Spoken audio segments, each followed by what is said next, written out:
สิมาแนะนำเกี่ยวกับวิธีการเข้าหลังบ้านก่อนเนาะเดี๋ยวบ่มีเวลาเดี๋ยวรบกวนเบิ่งตัวนี้น้อยหนึงเนาะเจ้าอาจจะมาแนะนำตัวเข้าเว็บไซต์นี่แหละหลังจากที่ว่าพวกเขาส่งลิสต์ตัว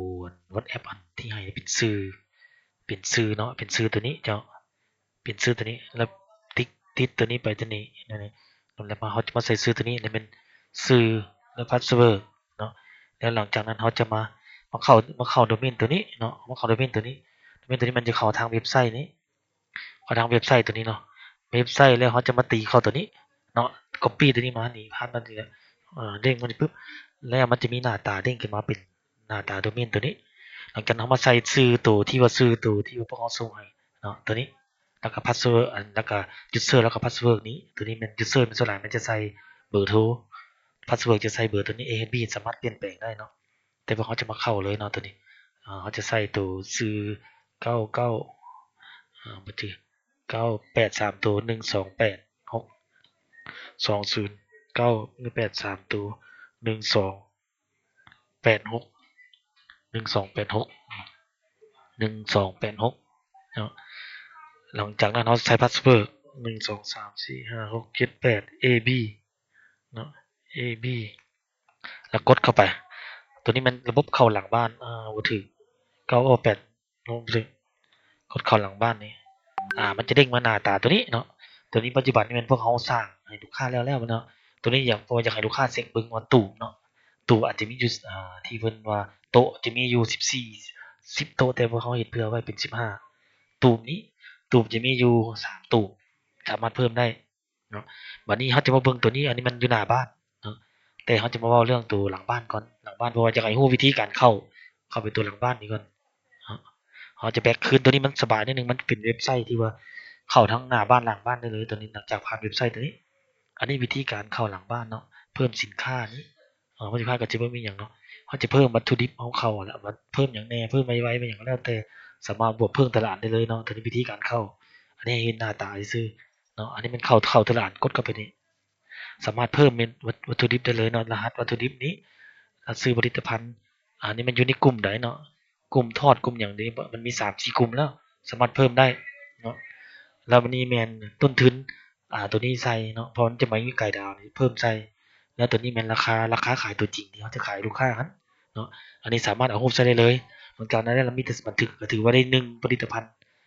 นั้นอันนี้มันพอเห็นในเบื้องหน้าตาถือว่าแล้วเนาะอันนี้โต๊ะก็สามารถจะเพิ่มได้อันนี้เป็นพวกเขาเพิ่มมาแล้วเนาะจะแนะนำให้ตื่นก็ได้นี่เป็นวิธีการนี่โต๊ะเนาะเพิ่มตัวละโต๊ะนี่ก็ได้เนาะโต๊ะนี่แบบนี้เนื้อที่อยู่ใส่ UVP บอกเอาใส่ VP เพิ่มได้หมายวงเพิ่มได้เนาะแล้วซื้อดิสโต๊ะนี่เป็นโต๊ะอย่างโต๊ะ4โต๊ะเจ้าโต๊ะ VIP แล้วมันที่ VIP ก็ได้อันนี้แล้วก็บันทึกไว้เนาะอันนี้เป็นเบื้องหน้าตาคร่าวๆให้ซื้ออันนี้เป็นการต่อไปเนื่องนะเดี๋ยวจะอธิบายไปตามหลังเอาตัวนี้เนาะจะเน้นหนักให้เห็นในหน้าตาแล้วก็กดอยากให้กดเบิ่งว่าถูกต้องบ่เนาะเบิ่งรายการสินค้าประเภทสินค้านี่ถูกบ่ราคาเนาะเช็คราคาเขาสามารถเปลี่ยนราคาได้อยู่หลังบ้านเนาะสมมุติเขาจะเปลี่ยนไว้นี่จากราคา35,000เนาะเขาสามารถอัปเดตเนาะอัปเดตเปลี่ยนเป็นราคาตัว35,000นี้ได้รหัสตัวนี้ตัวนี้เป็นฟรีเนาะลงไว้นี่ต่ำนี่มันจะบ่มีราคาตัวนี้ราคาตัวนี้ฟรีเนาะอ่า35,000ราคาต้นทุนราคานี่พวกบริษัทตัวนี้มันฟรีเนาะเอ่อไว้ร่อนเดี๋ยวที่ซิกขึ้นนะตัวนี้แล้วมันตัวนี้กดต่ำมีมันก็จะมีราคาอยู่แล้วเนี่ยราคาจะนี่จะถึงละราคาจะนี่สามารถอัปเดตแล้วเปลี่ยนราคาได้หากกรณีบ่ถึกเนาะเปลี่ยนแปลงราคานี่ได้เลยใส่นี่เลยราคาขายนี่สามารถเปลี่ยนแปลงได้เลยตัวนี้เนาะแล้วมีแต่บันทึกแล้วก็ถือว่าแล้วอันนี้วิธี